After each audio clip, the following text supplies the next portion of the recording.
And there are probably about 8,000 snake bites a year, and maybe 10% of those are fatal.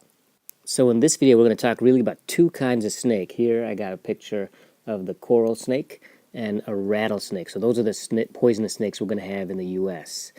So this mostly pertains to that. So if there's anyone watching internationally, you may have different snakes to worry about, like cobras and various sea snakes.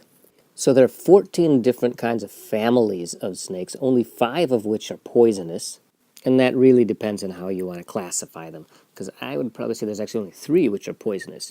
And so the 3 different kinds are the Colubridae, Viperidae, and the Elapidae.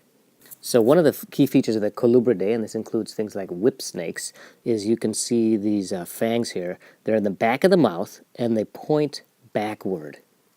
Now, the vipers, they have their fangs in the front of their mouth, and you can see they're folded up at the top of their mouth until they want to bite, and then they can flip down. So they got these long, hinged fangs that they can tuck in their mouth, and when they want to bite, they got these fangs that can penetrate deep, so they can really bite deeply. And this would be like your adders, and actually rattlesnakes and cottonmouths are a subfamily of this, and we'll get to that in a sec. Now, for the Elapidae, they have fangs in the back of their mouth as well, but these point forward. So these guys can't bite as deeply as these guys. Now, a subfamily of the vipers are the crotalids, also known as the pit vipers. And so they also have the fangs of the vipers that are in the front that are unhinged. But the other thing you'll notice is that they have these pits right here in between their eyes and their noses, and these are heat-seeking. Not heat-seeking, heat-sensing areas, so they can sense heat. And so the one we're going to talk about are the rattlesnakes in this group. Now the other group that has a subgroup are the elapids. And so the hydrophidae, they're the sea snakes, like hydro, right? And most of these can't go on land anyway. And another feature that they have is they have this little flap, this little paddle tail.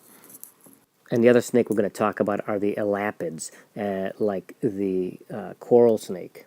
So there you go. That's our organization of the snakes. You got your Colubridae, your vipers, your elapids, and the vipers also, you got your pit vipers, and the elapids, you got your sea snakes in there. And so these are the 2 poison guys we're going to look at. So let's start with the rattlesnakes, and then we'll move on to the elapidae. Now, it's certainly possible that someone can be bit by another snake, but it's not that likely. The people who are going to be bit by other snakes, like a cobra, are people who have them as pets, and they just don't really know what they're doing.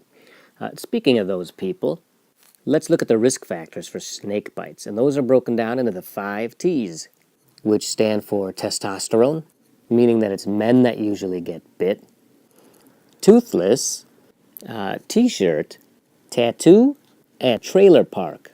Yeah, those are mostly a joke, but I would like to add 2 more. I'm going to somehow make them start with T.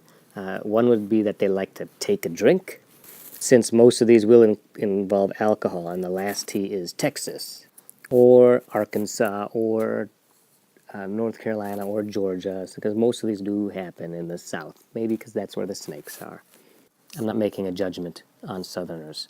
But there's one more thing we should talk about.